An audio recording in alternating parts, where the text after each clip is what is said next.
वंदे मातरम। मैं हूं आपके साथ सीमा चौधरी और दिल्ली लाइव में आप सभी का स्वागत है। चलिए रुक करते हैं खबरों की ओर। जहां दिल्ली की जहांगीरपुरी हिंसा का मुख्य आरोपी सोनू शेख को पुलिस ने गिरफ्तार कर लिया। सोनू शेख पर हिंसा के दौरान फायरिंग करने का आरोप है। माना जा रहा है कि गिरफ्तारी के बाद दिल्ली पुलिस सोनू शेख को मंगलवार को रोहिणी कोर्ट में पेश कर सकती है और कस्टडी की मांग कर सकती है।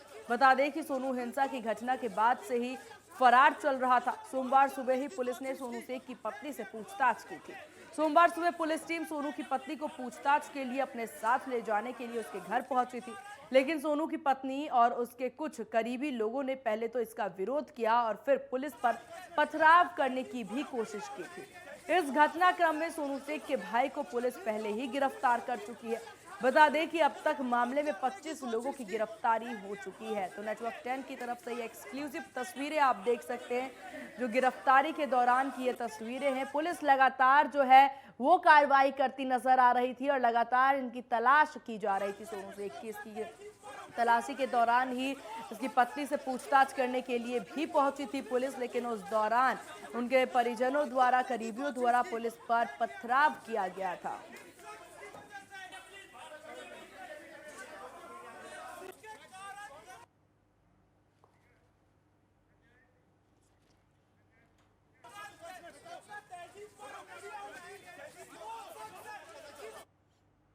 और इसी विषय पर तमाम जानकारी और अपडेट के साथ जहांगीरपुरी थाना से हमारे संवाददाता संजय सिंह हमारे साथ लाइव हैं। किस तरह की जानकारी, किस तरह की अपडेट संजय इस वक्त मिल रही है वहां से? मुख्य आरोपी जो था उसको गिरफ्तार कर लिया स्पेशल टीम ने और लगातार इस मामले को तहकीकात से पूछताछ की जा रही है। और उसी की बात की जाए तो घर पे जब स्टाफ ने पहुंचा तो उसके परिवार के लोगों ने पथराव कर दिया था। अब मामला गंभीर हो गया, क्योंकि मामले की बात की जाए तो जहांगीरपुर थाने के यहाँ लेके आएगा, उनके परिवार के भी लोग आए हुए, मगर उनका कहना है कि जिस तरह से मुख्य आरोपी था उसको गिरफ्तार कर लिया गया है। उसके बाद की जाए तो लगातार पूछताछ की जा रही है। लगातार जहांगीरपुरी थाने के देख सकते हैं कि इस तरह से किस तरह से भीड़ है, पब्लिक है वहाँ। उनके परिवार के भी सदस्य आ गए हैं, बाकी उनका कहना है इस तरह से मामला नहीं है। बाकी कहीं ना कहीं देखा जाता है कि मुख्य आरोपी वही था और उसको पुलिस ने गिरफ्तार कर लिया है। इस मामले को लेकर लगातार इस मामले को पूछताछ किया जा रहा है। संजय, अब पुलिस के द्वारा क्या कुछ जानकारी आपको मिल पा रही है कि इसके बाद किस तरह की कार्रवाई आगे बढ़ती हुई नजर आएगी? परिवार भी वहां पर पहुंच चुके हैं और पहले भी पुलिस के ऊपर पथराव किया गया था उनके करीबियों द्वारा। पुलिस का कहना है कि जो मुख्य आरोपी है उसको गिरफ्तार कर लिया गया है और इससे लगातार पूछताछ जारी किया जाएगा। जो भी इसके आरोपी मिलेंगे उसको गिरफ्तार किया जाएगा और लगातार इस मामले को छानबीन और करीब से किया जा रहा है। बिल्कुल। और देखिए, जिस प्रकार से यहाँ पर ये मुख्य आरोपी थे सोनू शेख, इनको लेकर के बहुत देर से, बहुत समय से पुलिस जो है जांच पड़ताल कर रही थी। अभी तक 25 लोग इस मामले में गिरफ्तार हो चुके हैं। क्या और भी गिरफ्तारी की यहाँ पर संभावनाएं जताई जा सकती है? हाँ, वीडियो के मामले में देखा जाता है, जो वीडियो है उसके अधीन पे कई और भी लोग गिरफ्तार हो सकते हैं, क्योंकि लगातार पुलिस की टीम ने लगातार इस मामले को छानबीन कर रही है। कई भी और भी लोग हो सकते हैं जो उनको जल्द से जल्द गिरफ्तार कर सकती है, क्योंकि लगातार पुलिस इस मामले को छानबीन कर रही है और इस मामले में और भी लोग शामिल भी हो सकते हैं। संजय, अभी 2 और लोगों की गिरफ्तारी हुई है, आरोपियों की गिरफ्तारी हुई है। वो 2 कौन है और उनके ऊपर अब किस तरह की कार्रवाई पुलिस द्वारा की जा रही है? पुलिस का कहना है कि अब जो कार्रवाई होगी, कानूनी व्यवस्था जो जिन्होंने बिगाड़ा है और इस मामले को संज्ञान में लिया है और लगातार इस मामले को पुलिस प्रशासन द्वारा जो काम हो रही है बिल्कुल सही तरीके से हो रही है, क्योंकि यहाँ का स्थानीय लोगों भी कई बार शिकायत करी, बाकी उनका कहना है कि पुलिस अपने तरीके से काम कर रही है, उसमें इंटरफेयर करना हमारी तरफ की बात नहीं है। संजय, पुलिस जितने अपना काम लोग कर रही इस है। वक्त यहाँ पर गिरफ्तार हुए हैं, अभी 25 गिरफ्तारी अभी तक हो चुकी है, ये किसी संगठन से हैं या फिर व्यक्तिगत तौर पर इस हिंसा में सम्मिलित हुए थे? बहुत ऐसे मामले हैं कि दोनों तरफ से पब्लिक है, इसमें कहा नहीं सकता है कि कौन लोग हैं। इनका दोनों समुदाय के लोग हैं, जो 25 लोग का गिरफ्तार किया गया है, दोनों समुदाय के हैं। बाकी लगातार पुलिस का कहना है कि और भी हो सकते हैं और लगातार उस मामले को देखा जा रहा है कि पुलिस अपने तरीके से छानबीन कर रही है और पुलिस का कहना है कि जल्द से जल्द और भी लोग गिरफ्तार हो सकते हैं। बिल्कुल, लेकिन देखिए, अभी तक जितने 25 लोग यहाँ पर संजय गिरफ्तार हुए हैं, उनसे पूछताछ कर रही है पुलिस। पूछताछ में क्या वो मुख्य चीजें हैं जो अभी तक सामने आ पाई हो, जो कि एक क्लू देती हुई, एक सबूत देती हुई पुलिस के सामने नजर आएगी आगे की कार्रवाई के लिए? आगे की कार्रवाई की मांग की जाए तो लगातार पुलिस इस पर छानबीन कर रही है। और जो मुख्य आरोपी की बात की जाए, उनके परिवार के लोग हैं, एक बार हम उनसे बात करने की कोशिश करते हैं कि उनका क्या कहना है, क्या रिक्शा रहेगा। जी, क्या मामला था, क्यों लड़के के आपको गिरफ्तार करने गए थे? हमारा लड़का कबाड़ा रोड में रखा हुआ था, ऐसी रोड है, रोड में कबाड़ा रखा हुआ था। हाँ। तो पुलिस लोग बोला जो कबाड़ा जिसका जिसका ये सब उठा कर ले जा, नहीं तो बुलडोजर चला देंगे। तो एक तो लंगड़ा अपाए जो काम ठीक से कर नहीं पाता है, हाँ, तो सोचा हमरा कबाड़ा है, हम उठा कर लेकर चला है। तो पुलिस के ऊपर क्यों पथराव किया गया, क्या कारण था कि पुलिस लगातार आपके परिवार से पूछताछ किया जा रहा है, ताकि पुलिस के ऊपर पथराव किया गया? हमारा परिवार नहीं है, जो पत्थर उत्तर किया हमारा परिवार भी नहीं है ना, उधर हमारा घर है। हाँ, तो हमारा कौन लोग थे जो पथराव किया? हमको पता ही नहीं है। हमें मार कर हमें क्या मिलेगी? अच्छा, देखिए, उनका कहना है कि हमें नहीं पता है कि कौन लोग पथराव किए, क्योंकि परिवार के सदस्य, उनका कहना है कि हमें नहीं पता है कि कौन लोग पथराव किए। बाकी उसमें पुलिस लगातार छानबीन कर रही है जी कि कौन संजय, लोग जो है ये जो इनके परिजन खड़े हैं वहां पर, करीबी खड़े हैं, वो किनके खड़े हैं? सोनू शेख के खड़े हैं या फिर अन्य आरोपियों के? हाँ, एक बार हम बात करेंगे। जो आपका सोनू लड़के का नाम है, क्या नाम है आपके लड़के का? हाँ? शेख हमीद के परिवार के लोग हैं, जो उनका कहना है कि जब हमारे लड़कों को गिरफ्तार किया गया तो पुलिस से बार बार कहा गया कि हमारे लड़का इसमें मामले में शामिल नहीं है, क्योंकि इनका कहना है कि कबाड़ के काम करते हैं, कबाड़ उठाने के लिए पुलिस ने मना करा। उसके बिल्कुल, बाद नहीं बहुत सुना सी गया, वजह उसके होती है, लेकिन देखिए यहाँ पर संजय, जिस तरीके से हिंसा भड़की थी, जिस तरीके से पथराव किया गया था पुलिस पर, उस समय जो भी आरोपी पाए गए उन सभी को पुलिस ने गिरफ्तार किया है। पूछताछ की जा रही है, जांच की जा रही है, जांच के बाद ही सारी चीजें सामने आ पाएगी। किस तरीके से भी जांच की प्रक्रिया चल रही है वहां? पुलिस की बात करेंगे, पुलिस एक्शन मोड में है। पुलिस लगातार इस मामले को छानबीन कर रही है कि जो पथराव किए थे कौन लोग थे और कहां से आए थे, कि आसपास के थे या बाहर के थे, कौन लोग थे। उस पुलिस मामले में लगातार छानबीन कर रही है और पुलिस का कहना है जल्द से जल्द उन व्यक्ति को गिरफ्तार कर लिया जाएगा। बिल्कुल, और जल्द से जल्द देखिए जिस प्रकार से पुलिस रफ्तार से अपनी कार्रवाई करती नजर आ रही है, पूरी कोशिश की जा रही है कि इन पूरे मामले में जो भी हिंसक रहे हैं, जो भी आरोपी रहे हैं, उन सभी को जल्द से जल्द पकड़ा जाए। आपका बहुत शुक्रिया तमाम जानकारी साझा करने के लिए, और नजर बनाए रखिएगा, और भी अपडेट आपसे लेते रहेंगे। तो दिल्ली के जहांगीरपुरी में शनिवार को हिंसा फैली थी। वहीं दिल्ली पुलिस कमिश्नर राकेश अस्थाना ने बताया कि इस मामले में अभी तक 8 लोग ऐसे हैं जो पहले भी किसी न किसी केस में आरोपी रहे हैं। इतना ही नहीं, अस्थाना ने कहा कि इस मामले में हर एंगल से तफ्तीश होगी। इस हिंसा में प्रत्यक्ष या परोक्ष रूप से शामिल किसी को भी नहीं छोड़ा जाएगा। राकेश अस्थाना ने जब उनसे पूछा गया कि क्या जहांगीरपुरी में हिंसा मस्जिद के ऊपर भगवा झंडा फहराने के बाद हुई, इस बात पर उन्होंने कहा कि इस बात में कोई सच्चाई नहीं है, विवाद मामूली बात पर शुरू हुआ। वहीं राकेश अस्थाना ने बताया कि हिंसा में 9 लोग जख्मी हुए हैं, इनमें 8 पुलिसकर्मी हैं। ये दर्शाता है कि पुलिस ने दोनों पक्षों को अलग किया, इसके चलते नागरिकों को नुकसान नहीं पहुंचा। इतना ही नहीं, जब अस्थाना से पूछा गया कि क्या जहांगीरपुरी हिंसा केस में हो रही एक तरफा कार्रवाई हो रही है क्या, तो उन्होंने जवाब दिया कि नहीं, हिंसा में शामिल दोनों पक्षों के लोगों को गिरफ्तार किया गया है।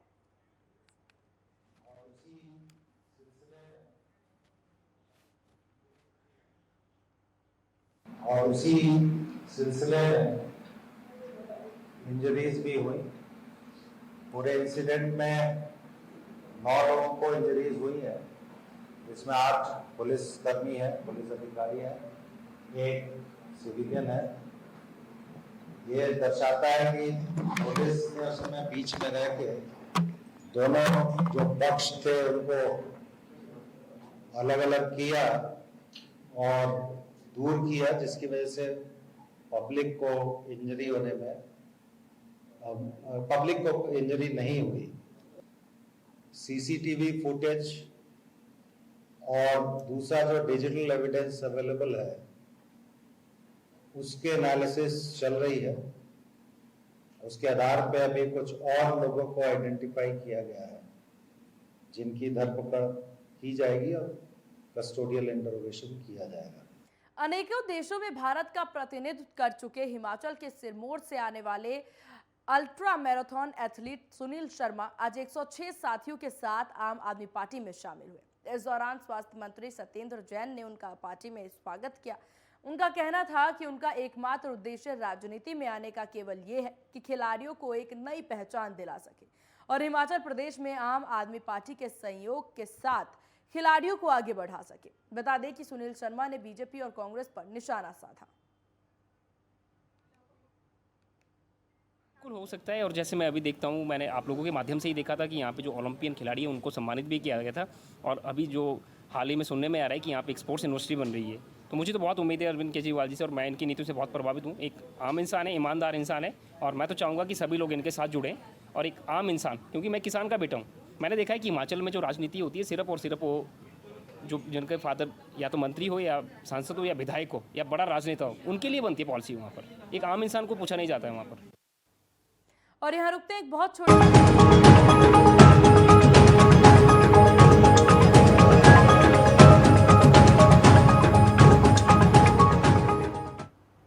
ब्रेक के बाद एक बार फिर स्वागत है आप सभी का। चलिए रुक करते हैं खबरों की ओर, जहां दिल्ली के मेन कांजावाला रोड पर ऑटो ड्राइवर समेत कैब चालकों ने हड़ताल किया। दरअसल बढ़ती सीएनजी के दामों से लोग परेशान हैं, जिसका विरोध आज किया गया है।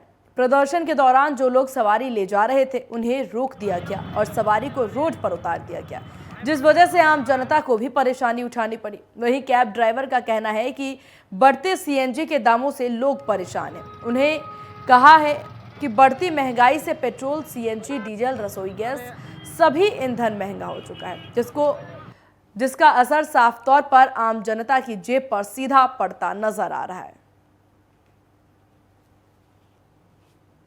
सर ये सीएनजी के रेट इतने बढ़ा चुके हैं केजरीवाल जी, हमारा क्या होगा जी? रोजी रोटी कमानी मुश्किल हो रही है और गैस के रेट इतने बढ़ चुके हैं कि बहुत ज़्यादा। सर डेली रेट बढ़ रहे हैं, डेली 2.5 रुपये 2 रुपये करते करते डबल रेट हो गए जी। और सवारी मीटर से भी नहीं जाती और पैसे देने को राजी नहीं है जी। क्या करें सर? इस वक्त हम मौजूद है राजधानी दिल्ली के मंगोलपुरी वाई ब्लॉक के अंदर, और ये रोड मैं आपको दिखाना दूंगा, सीधा रिटाला को कनेक्ट करता है।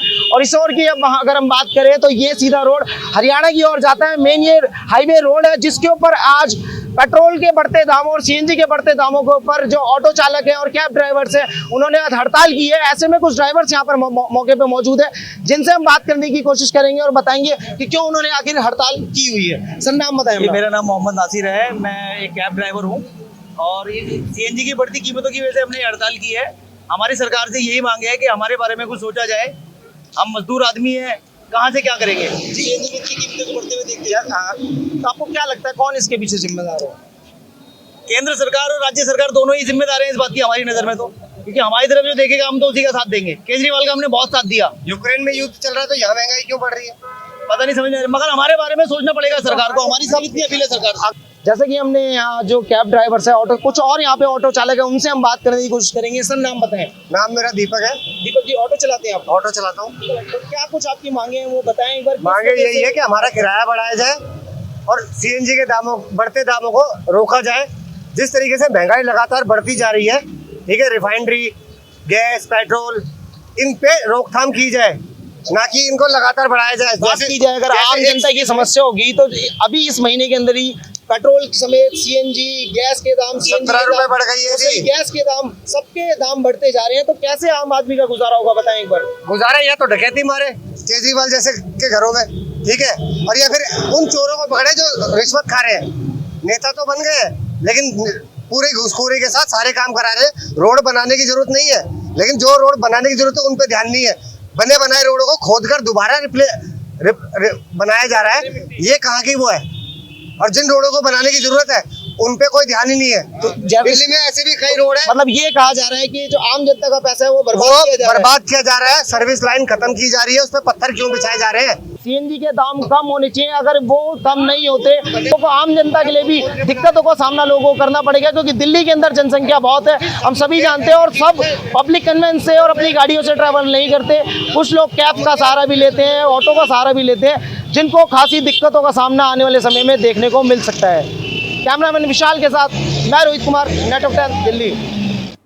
दिल्ली में सोमवार को ऑटो टैक्सी संगठनों की हड़ताल का असर साफ दिखाई दिया। सुबह सुबह जहां नोएडा दिल्ली बॉर्डर पर कैब वालों को आने जाने को रोका गया, वहीं दोपहर तक रेलवे स्टेशन तक, बस अड्डे और एयरपोर्ट पर लोग परेशान दिखाई दिए। हड़ताल का सबसे ज्यादा असर नई दिल्ली रेलवे स्टेशन पर दिखाई दिया, जहां टैक्सी और ऑटो स्टैंड पूरी तरह से सुनसान पड़े थे। वहीं लोग सामान लेकर इधर उधर भटकते हुए दिखाई दिए। बता दें कि सीएनजी की लगातार बढ़ती कीमतों के विरोध में ऑटो टैक्सी संगठन सोमवार और मंगलवार को हड़ताल पर है। जैसे ही मैं एयरपोर्ट से बाहर आया, भाई साहब देखा कोई है ही नहीं था, ना ऑटो है, ना ओला उबर है, ना टैक्सी है। सिर्फ 1.5-2 घंटे परेशान रहा। इसके बाद एक ऑटो वाले भैया मिले, नीचे से अब जाने के लिए बोल रहा है। अच्छा महंगाई बहुत है, सीएनजी बहुत महंगी हो रही है। ऑटो वाले खाकवा नहीं पा रहे हैं, बिल्कुल भी। 400 रुपये गाड़ी की झाड़ी है, 300 रुपये गैस आती है, और किराए पे चलाने वाले क्या करें? केजरीवाल जी ये गलत कर रहे हैं। ये केजरीवालों को बनाया हमने तो उधार भी हम देंगे। देश की राजधानी दिल्ली के अंदर बढ़ते सीएनजी पीएनजी के दामों की वजह से महंगाई बढ़ती जा रही है। बढ़ते सीएनजी पीएनजी के दामों को लेकर ऑटो टैक्सी ड्राइवर ने 2 दिन की हड़ताल कर दी है। इनका कहना है कि जिस तरह से सीएनजी पीएनजी के दाम लगातार बढ़ते जा रहे हैं, ऐसे में सरकार को भी हम ऑटो वालों के लिए सोचना चाहिए। गैस, पेट्रोल, डीजल, सीएनजी पर लगातार दाम बढ़ रहे हैं। ऐसे में इस महंगाई की वजह से हमारा घर चलाना भी मुश्किल हो रहा है। सरकार से हम चाहते हैं कि जब सीएनजी के दाम बढ़े रहे हैं तो ऐसे में वो हमें सब्सिडी दे, ताकि इस महंगाई की मार से हम बच सकें। हड़ताल की वजह यही है कि महंगाई, गैस, डीजल, पेट्रोल, ये सारा महंगा हुआ है।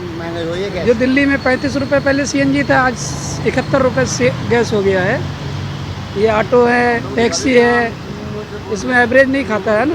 सवारी तो वही देता, मीटर बोलता, मीटर से चलो, लेकिन जब डबल हो गया है गैस का तो ईंधन का, इसीलिए यूनियन ने हड़ताल करवाया है। 2 दिन का हड़ताल, 18 और 19 तारीख का। हड़ताल की वजह यही है कि महंगाई, गैस, डीजल, पेट्रोल, ये सारा महंगा हुआ है। बहुत दिक्कत हो रही है हमें जाने में, गाड़ी नहीं मिल रही है। जो कुछ ऑटो बचे हैं वो ज़्यादा भाड़ा मांग रहे हैं, नहीं जा रहे। जो ऑटो है वो भी नहीं जा रहे, देखो बैठे हुए हैं। हाँ, बोल रहे गाड़ी जाओगे, ये जा नहीं रहे गाड़ी वाले, सब हड़ताल है इनकी। कोरोना महामारी के बाद देश भर में स्वास्थ्य जागरूकता पर विशेष रूप से क्रांति देखने को मिल रही है। जगह जगह स्वास्थ्य के प्रति लोगों में जागरूकता फैलाने के मकसद से विभिन्न कार्यक्रम आयोजित किए जा रहे हैं। कुछ ऐसा ही नजारा दिल्ली के रोहिणी इलाके में देखने को मिला, जहां Rajiv Gandhi cancer institute and research centre में वार्षिक अंतर्राष्ट्रीय कॉन्फ्रेंस आरजीकॉन के 20वें संस्करण में विशेष रूप से इस पर चर्चा की गई। इस मौके पर एम्स के डायरेक्टर रणदीप गुलेरिया मुख्य अतिथि के तौर पर उपस्थित रहे। 15 अप्रैल से शुरू इस 3 दिवसीय कॉन्फ्रेंस में इस बार कैंसर के इलाज के लिए मल्टी मॉडल अप्रोच को देखते हुए मेडिकल ऑन्कोलॉजी, सर्जिकल ऑन्कोलॉजी और रेडिएशनल ऑन्कोलॉजी मिलकर संचालन कर रहे हैं। इसमें AIIMS, Tata memorial hospital Mumbai और वाराणसी, एचसीजी बेंगलुरु, एचसीजी अहमदाबाद के अलावा अन्य देशों के बड़े कैंसर अस्पतालों के करीब 15 वरिष्ठ डॉक्टर शामिल हुए। इस बार के कॉन्फ्रेंस में यूरो ऑन्कोलॉजी की जांच एवं इलाज समेत विभिन्न पहलुओं पर व्यापक विमर्श हुआ। आज राजीव गांधी कैंसर इंस्टीट्यूट ने आरजीकॉन कॉन्फ्रेंस ऑर्गेनाइज किया है। तो यूरो ऑन्कोलॉजी पे फोकस है, जो कैंसर किडनी का, यूरिनरी ब्लैडर, प्रोस्टेट का या रेत्रा का होता है, और उसमें क्या नए एडवांसेस हैं। इंटरनेशनल और नेशनल फैकल्टी इस कॉन्फ्रेंस में आए हैं, और कई 2 साल के बाद ये फिज़िकल कॉन्फ्रेंस हो रहा है, जिसमें वर्कशॉप्स भी हो रहे हैं, बाहर की फैकल्टी एक दूसरे से मिल पा रही हैं। ये 20th हमारी कॉन्फ्रेंस थी आरजीकॉन, जो ईयरली इवेंट है, और इसमें हमने यूरोलॉजिकल कैंसर कवर किए हैं, kidney cancer, bladder cancer, prostate cancer, और बेसिकली इसमें व्हाट इज़ हैपनिंग नाउ, जो लेटेस्ट चीज़ें हैं वो सब कवर की गई हैं। उसमें वर्कशॉप भी थी, जो लेटेस्ट सर्जरी हैं, रोबोटिक सर्जरी वो है, प्लस उसमें इम्यूनोथेरेपी पर, रेडियोथेरेपी पर क्या क्या एडवांसमेंट हुए हैं वो सारे कवर किए गए हैं। दिल्ली पुलिस की स्पेशल सेल ने मणिपुर, पश्चिम बंगाल स्थित अंतर्राज्यीय ड्रग सिंडिकेट का भंडाफोड़ कर 2 आरोपियों को गिरफ्तार किया। आरोपियों के कब्जे से पुलिस को 5 किलो फाइन क्वालिटी की हेरोइन बरामद की गई, जिसकी अंतर्राज्यीय बाजार में करीब 20 करोड़ रुपए कीमत बताई जा रही है। पकड़े गए आरोपी देश के उत्तर पूर्वी राज्यों समेत पश्चिम बंगाल, बिहार, उत्तर प्रदेश और दिल्ली में भी करते थे ड्रग की supply. Delhi police special cell की साउथ वेस्टर्न रेंज टीम ने ऑपरेशन को अंजाम दिया और 2 तस्कर को गिरफ्तार किया।